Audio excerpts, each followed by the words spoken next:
So hello everybody, this is I'm Tom Herr. I'm up here at Mount Holly Precision Fly Shop.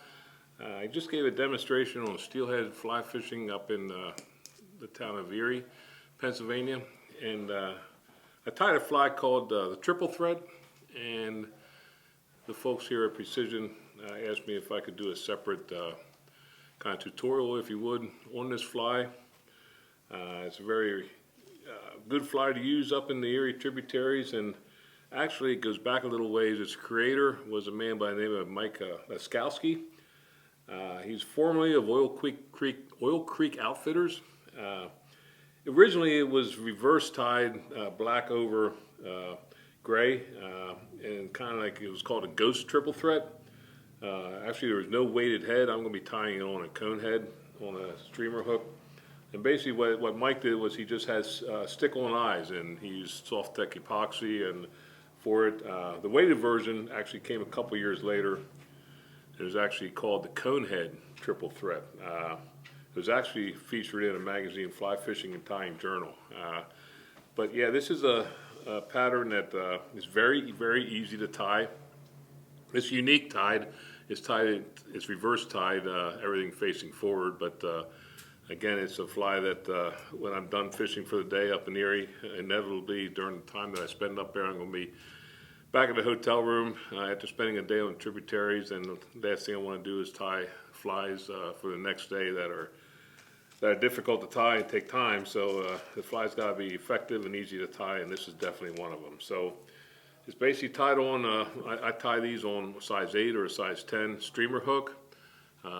With a cone head on it. There's brass cone heads. There's silver cone heads.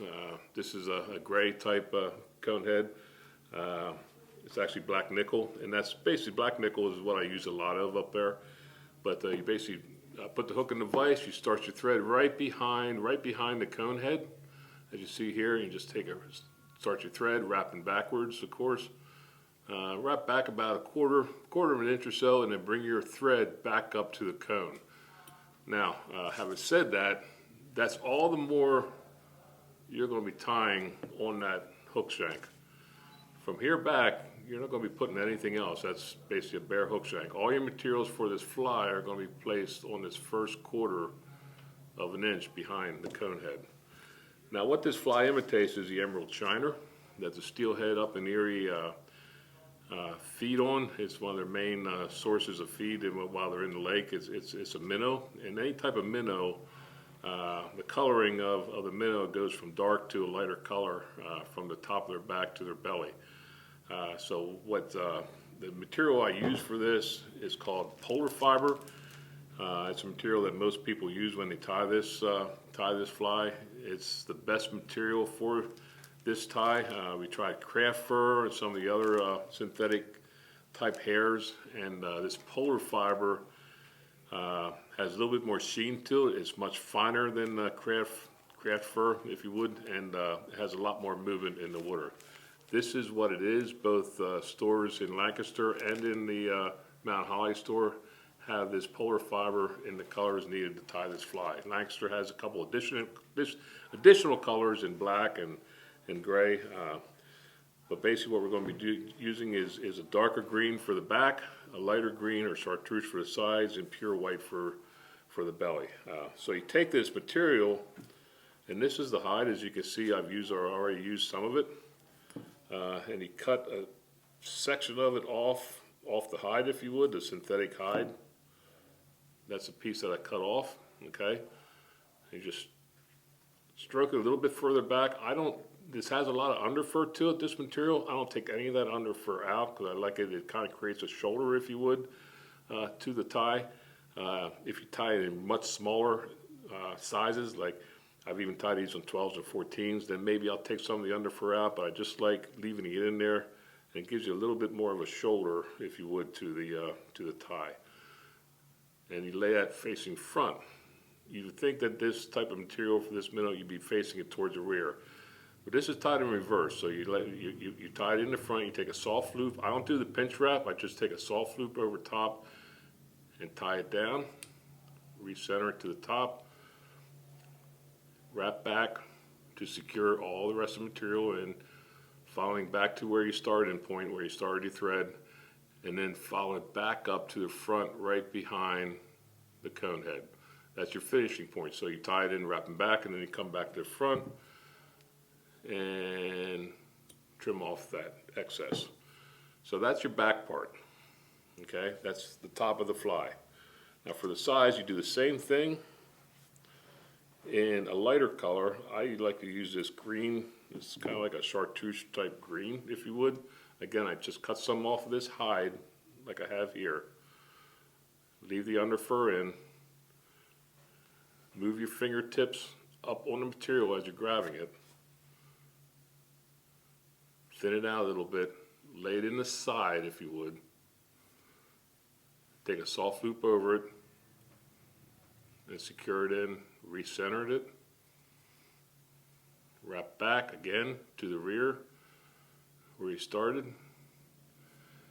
Wrap back front and finish off right behind the cone head. And then trim off the excess. Do the same on the other side. Cut a piece off.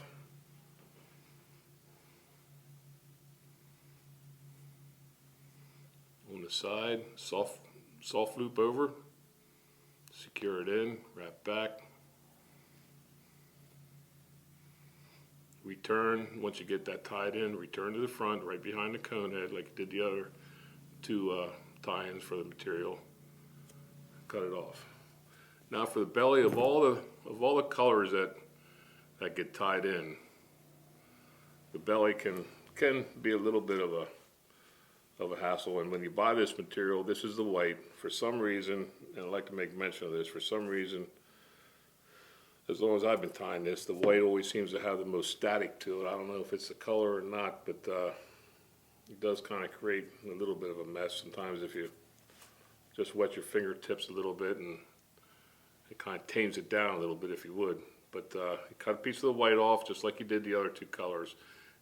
And you tie this in the underbelly. And like I said, this can be a little tricky. What I do is I swing my thread out to the side, push the white underneath, take a soft loop up and pull straight up on it, and that secures that white piece underneath. Again, just like the other colors, you wrap to the back, bring it up front, finish in the front, cut the excess off. Now there's your four colors. You got the belly, you got the two sides, you got the back, and you got the thread return to the front. Now what you need to do is to finish it off.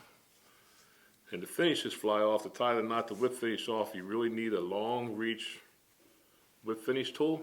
The short reach, you just won't do it. And you start your whip finish, and where the cross comes into contact with the whip finish, you want to place that right between the two colors. And I place it right between the green and the chartreuse that's closest to me. But you want to put that crossing point right there between those two colors, which leaves you room to complete your whip finish. 1, 2, 3, 4, 5. Finish your knot off. Trim. And I do always, a lot of times when I'm using whip finish on all my other flies, I really don't use a whole lot of head cement, but this particular fly I will, because you have a lot of material tied in one spot, and you really do want to secure those thread wraps with some good head cement. Now the last part of this fly is kind of unique in that cone head. This knot, this point right here, you want to push that up into the cone, okay?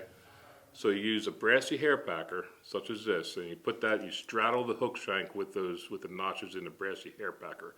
You put that right behind that bunch of material that I have tied in here.